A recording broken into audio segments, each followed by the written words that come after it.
In the heart of 19th century America, amid the backdrop of a nation grappling with scientific curiosity and biblical beliefs, a mysterious discovery would captivate the imaginations of thousands. On a crisp October day in 1869, as laborers dug a well behind the barn of William C. Stubb Newell in Cardiff, New York, they unearthed a spectacle that defied explanation. A 10-foot-tall, 3,000-pound petrified man, a colossal enigma from the depths of Earth's past. This astonishing find, known as the Cardiff Giant, would become the talk of the nation, igniting fervent debates among scientists, theologians, and the general public, and leaving a lingering question mark that still haunts us to this day.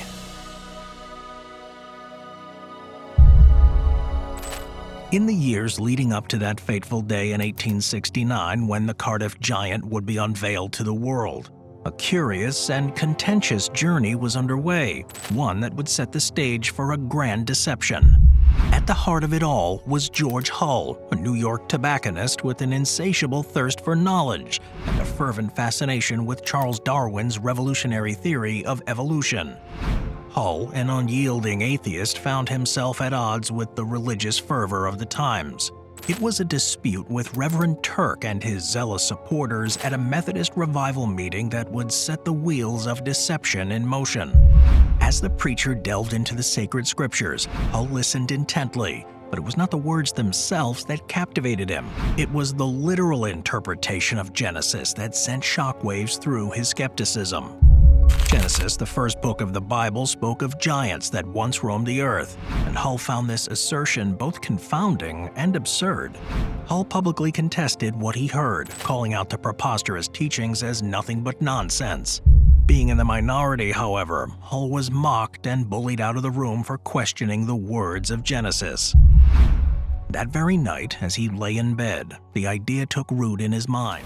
Hull's motivations were twofold, a curious blend of ambition and defiance. He sought to reap financial rewards while also delivering a stinging blow to the faith he held in contempt. It was his heady mix of intellectual discord and personal vendetta that propelled Hull on a path that would culminate in the grandest of hoaxes, forever etching the name Cardiff Giant into the annals of American history. But as Hull embarked on his audacious mission, little did he know that the Cardiff Giant would become not only a symbol of deception, but also a testament to the enduring power of belief, even in the face of the most extraordinary claims. With meticulous precision and an unwavering commitment to his audacious endeavor, George Hull embarked on a clandestine journey of deception in the summer of 1868. Armed with a 5-ton block of gypsum, he ventured to Fort Dodge, Iowa, concealing the true nature of his acquisition beneath the guise of a monument dedicated to the fallen Abraham Lincoln. Little did the sellers know that this massive block would become the raw material for a grand ruse that would baffle and bewilder in the years to come. Upon reaching Chicago, Hull enlisted the aid of a marble dealer who shared his vision of duping the world. With the conspiratorial assistance secured, Hull took on the role of a model for the sculptors, who skillfully chiseled the gypsum into the semblance of a man. This lifeless figure, now poised on its back, stretched out in a provocative posture, with its right arm reaching towards its torso, legs intertwined, and an enigmatic partial smile gracing its face. The statue seemed like a relic of a bygone era. Yet Hull's artistry did not stop at mere sculpture. It extended to the art of illusion. The surface of the gypsum giant bore the ravages of time, its skin etched with the unmistakable marks of erosion. To achieve this effect, Hull and his collaborators immersed much of the statue's exterior in sulfuric acid, giving it an aged patina that would lend credence to the grand deception. To further enhance the illusion, Hull embedded pins into the giant's body, creating the illusion of skin pores and adding a layer of authenticity to his creation. The result was nothing short of spectacular. By this point, Hull had spent $2,600, which is over $60,000 in today's value. This artificial artifact, standing at a towering 10 feet tall and weighing nearly 3,000 pounds, was poised to become the centerpiece of a hoax that would challenge the beliefs and curiosity of an entire nation. But as the final brushstrokes of deception were applied, George Hull's Cardiff giant would soon embark on a journey that would captivate, confound, and ultimately reveal the astonishing depths of human gullibility.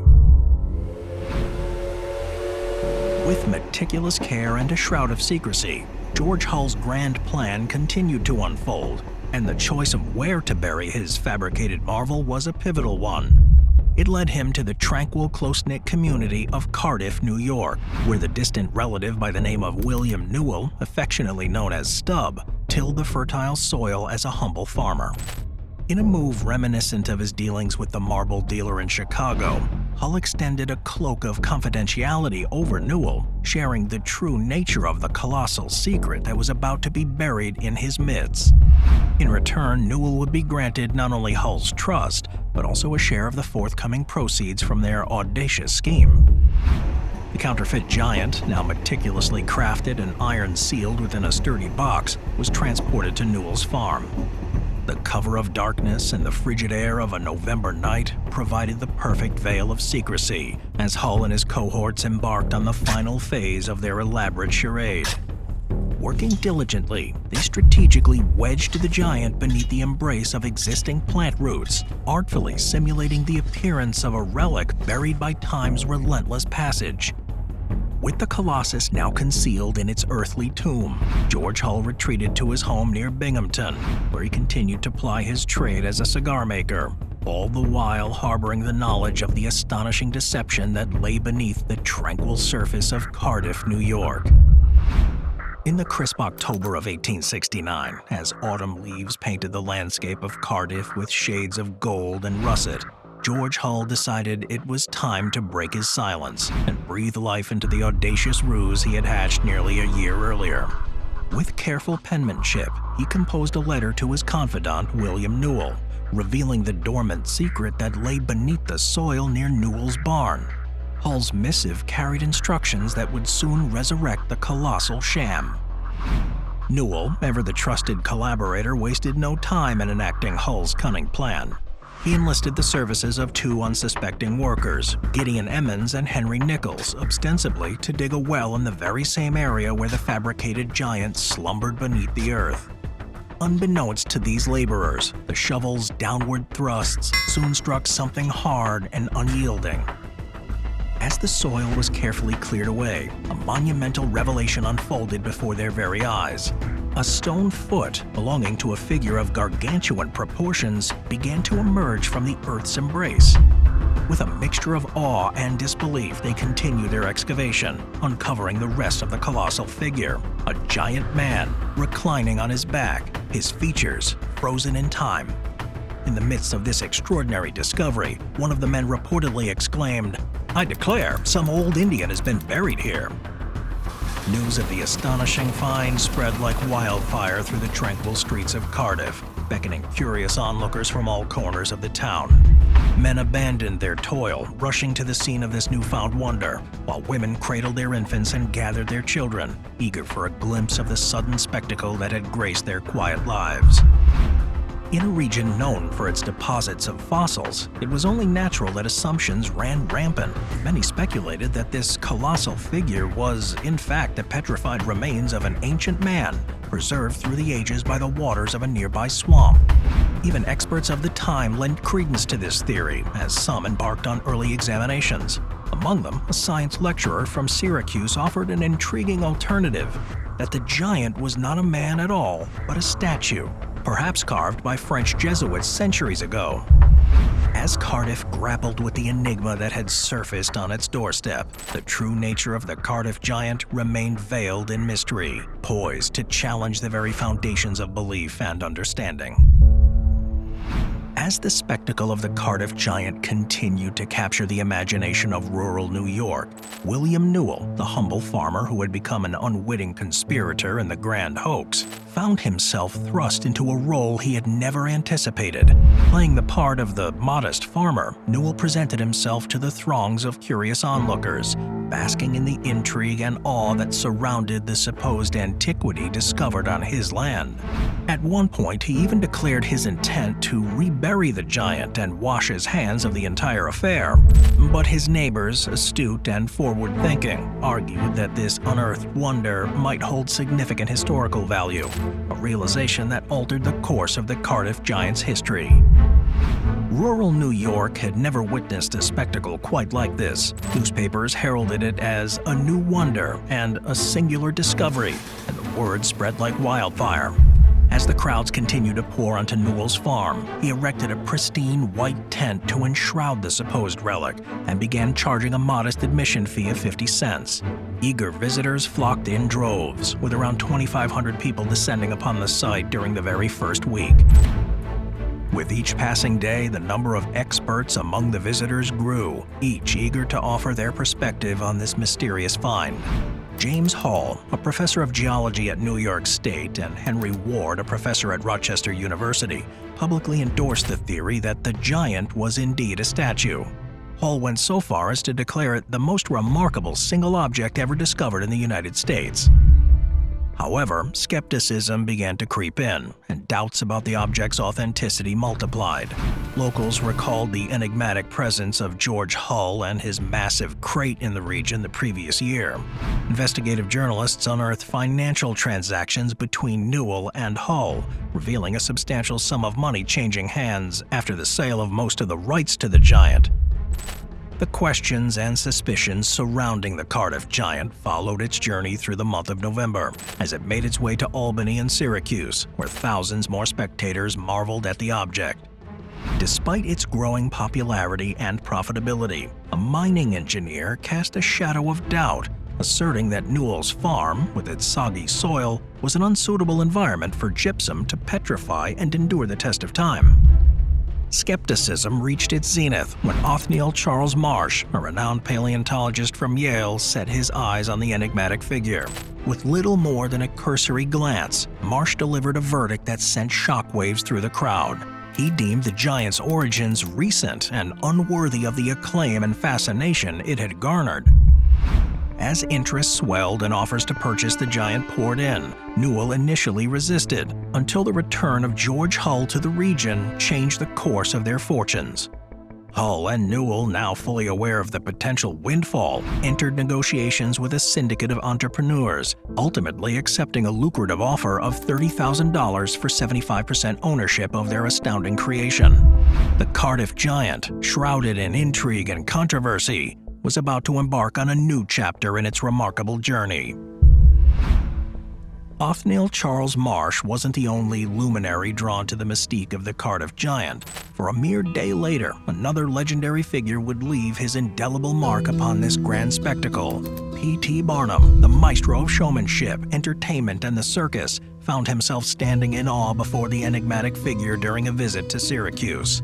His reaction was swift and characteristically audacious. Barnum sought to purchase the giant outright, yet in a twist of fate, the owner staunchly rebuffed his generous offer. Undeterred by this setback, Barnum devised a plan that would further etch his name into the annals of American showmanship. He engaged a skilled sculptor to craft an identical copy of the giant, thus giving birth to a twin that would rival the original. As the crowds continued to flock to witness this marvel, Barnum's determination knew no bounds. Barnum transported his replica to a Manhattan museum, boldly proclaiming it to be the bona fide Cardiff giant. He launched a marketing campaign laden with tantalizing questions and open-ended suggestions, inciting fervent debates and fervor among the curious public. Speculations ran wild, with possibilities ranging from the remains of an ancient race to an astonishing hoax. The replica bearing Barnum's imprimatur became a sensation, drawing massive crowds and commanding widespread attention. By the time the original Cardiff giant arrived in New York in December, Barnum's audacious imitation had overshadowed it, outselling the genuine artifact and leaving an indelible mark on the annals of American spectacle. As the Cardiff giant saga unfolded, P.T. Barnum's audacious move to commission a replica of the giant took on a life of its own. The craftsman he hired to create the initial imitation soon found himself fashioning several more versions, spreading the mystique of the giant far and wide.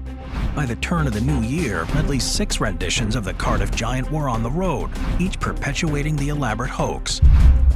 One writer for the Philadelphia Inquirer wryly observed the irony of fraud being victimized by yet more layers of deception. However, by the early months of 1870, the nation's initial fascination with the Cardiff giant had given way to widespread ridicule. Though a few steadfast believers clung to the notion of the giant's antiquity and authenticity, the press had turned its scrutiny upon the unfolding spectacle. To further compound the unraveling of the ruse, George Hull himself began to boast openly about his role in engineering the entire charade. February marked the turning point as newspapers began publishing confessions from the very sculptors in Chicago who had birthed the original hoax giant. The owners of various Cardiff giants continued their exhibitions for several more years, but dwindling crowds bore witness to the declining allure of the colossal contrivance. Ultimately, the original giant found refuge in a Massachusetts barn by the close of the decade, passing through several hands along the way. It embarked on a journey through the carnival circuit before ultimately setting in the Farmers Museum in Cooperstown, New York. George Hull, the mastermind behind this elaborate ruse, reaped the rewards of his deception, amassing approximately $20,000, a substantial sum considering his initial investment of a mere $3,000 for the stone.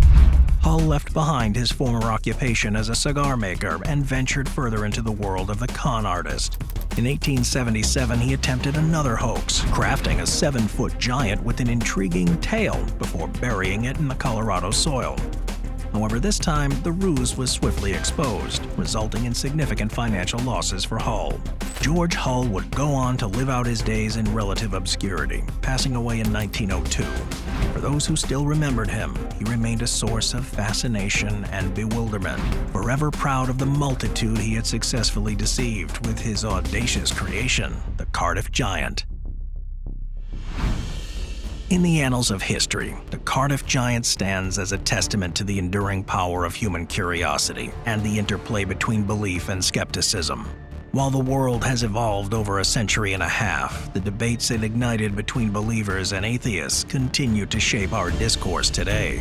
The giant's legacy reminds us that in our quest for understanding, there are realms where science may not provide all the answers, and faith remains a guiding force for many.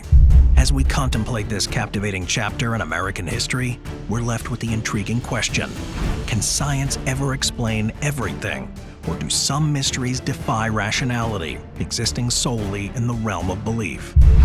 The Cardiff giant, both the original and the replica, now reside in museums, inviting us to ponder the enduring allure of the unknown and the enduring intrigue of this remarkable hoax.